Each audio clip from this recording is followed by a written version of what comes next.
Yesterday, you cleared 40 emails and cleaned your desk. You felt productive. You felt in control. But the one goal that actually scares you, it did not move a single inch. And here's the disturbing part. Your brain logged that busy day as real progress. It rewarded you for avoiding the thing that matters most. This is not laziness. It has a name, and once you see it, you cannot look away. Think about the last time you felt truly productive. Odds are, you were doing something small, answering messages, tidying files, booking an appointment.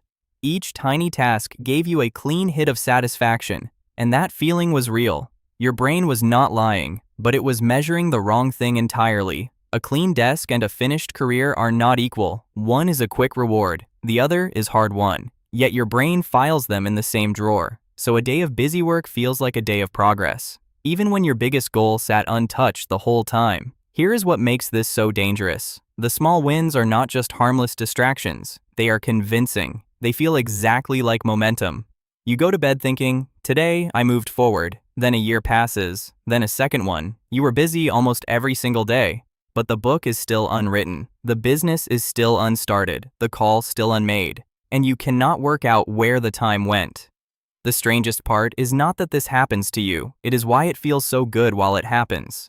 And that answer begins with a philosopher, a man who turned his own procrastination into a theory. In the 1990s, a Stanford philosopher named John Perry noticed something strange about his own habits. He was a lifelong procrastinator, but he got plenty done. He graded papers, answered letters, even sharpened pencils. He did almost everything, except the big task on top. So instead of doing that task, he wrote about it. He named the idea structured procrastination. Here is how it works and why it is so sneaky. A procrastinator rarely sits and does nothing at all. To dodge the scary important task, they do other tasks. And those other tasks are often genuinely useful.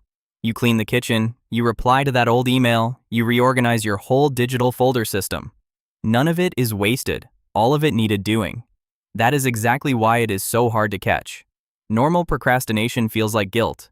This feels like virtue. You are not lying on the couch doing nothing. You are working hard on everything but the main thing. Therefore, your brain never sounds the alarm. It only complains when you are obviously slacking off. But productive avoidance walks right past the guard. Look at how many forms this quietly takes. The student cleans the entire flat before the exam. The writer researches for months but never writes a page. The founder perfects the logo instead of calling a customer. You buy 3 productivity apps to avoid the actual work. Each one feels responsible. Each one feels like setup. But setup is not the same as starting. You would think being busy is always a good thing. But here the busyness itself is the disguise. Now, why does the small task win every single time? It comes down to how your brain scores rewards. A small task offers a fast, certain payoff. Send the email and it is finished. Instantly. You get a clean little spike of dopamine. The big task offers the opposite kind of deal. The reward is enormous, but distant and uncertain. You could work for months and still come up short, so your brain runs some quiet, ancient math. A certain reward now beats a maybe reward later. For most of history, a sure meal beat a distant gamble, and it picks the inbox over the dream every time. Picture 2 tasks sitting on your desk this morning. One is a quick form that takes 10 minutes. The other is the project that could change your life. Your hand reaches for the form. It always does. Scientists even have a name for this glitch. They call it the mere urgency effect. In a 2018 study, people chose tasks with deadlines over tasks that offered far bigger rewards. They picked the urgent over the important, knowingly. Just feeling that something was urgent made them ignore what actually mattered more. You do this yourself almost every day.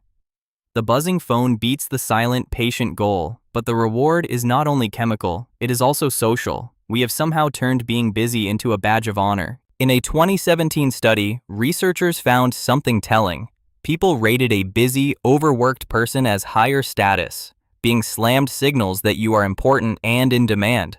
So busyness pays you twice, in dopamine and in status. No wonder the urgent little task is so easy to grab. But here is where it gets genuinely interesting. Because all of this should make us anxious. Instead, somehow, it makes us feel good.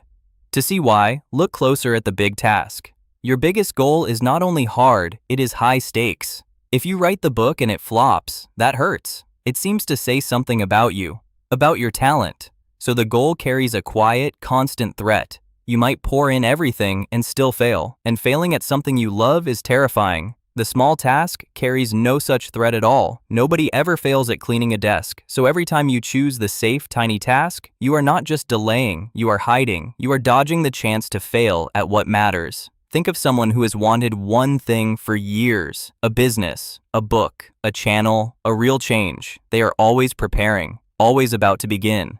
Reading one more guide, waiting for the perfect week. As long as they prepare, they can never truly fail. Preparation feels like progress, but it is really protection. Busyness quietly becomes a shield against your own fear, and the genius of this shield is how it looks. From outside and from inside, it looks like pure effort. You are not avoiding your dream, you are working hard. That story protects you from one painful truth, the truth that you are scared to fully try. So you stay safe, busy, and stuck at the same time. But none of this explains the strangest symptom of all. Why does a day of avoidance feel like a day of progress? Why do you go to bed proud instead of guilty? The answer is a second mechanism, and it is the real trap. It is a glitch in the mind called moral licensing. Researchers found something unsettling about good behavior. When people do one thing they consider good, they feel quietly licensed to do something worse next.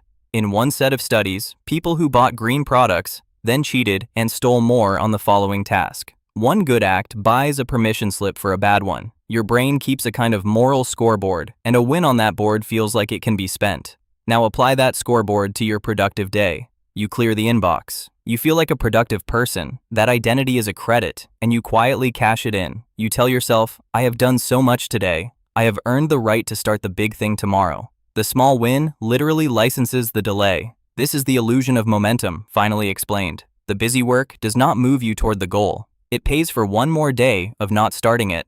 Each tiny victory funds the avoidance that comes next. So the more productive you feel during the day, the more permission you grant yourself to wait. Your wins are not building momentum, they are buying delay. And that is exactly why it feels like motion. You really are moving, just not where you think. The clean desk was never a step toward the dream, it was the receipt for postponing it one more time. So picture that cost stretched across years, not one wasted day but 1,000 of them. Each one busy, each one feeling like progress. The emails always answered, the desk always spotless, and the one thing you were meant to try, still sitting there, untouched, and quietly waiting. You were never lazy, that is the cruel part. You were busy enough to never notice you were hiding. So here is the single idea worth keeping. Productivity that protects you from your real work is not progress. It is avoidance in its finest disguise. The fix is not to do more. It is to do it first, before the inbox, before the tidying, before the easy wins. Give the scary task the first hour while you are fresh. Spend your sharpest energy on what truly matters. Then let the small stuff fill the cracks that remain. And at the end of the day, change the question. Do not ask yourself, was I busy today? Ask instead, did I move the one thing that matters? Because busy is easy, busy is safe, but busy is often just fear wearing a productive mask. The desk will always be there to clean tomorrow. Your real goal will not wait forever. So look at your own list, honestly, right now. What is the task you keep circling but never start? That discomfort you feel is not a warning to stop. It is a signpost pointing at what matters most. If you want to understand the fear beneath all of this, why your brain treats your biggest goals as threats, that video is next.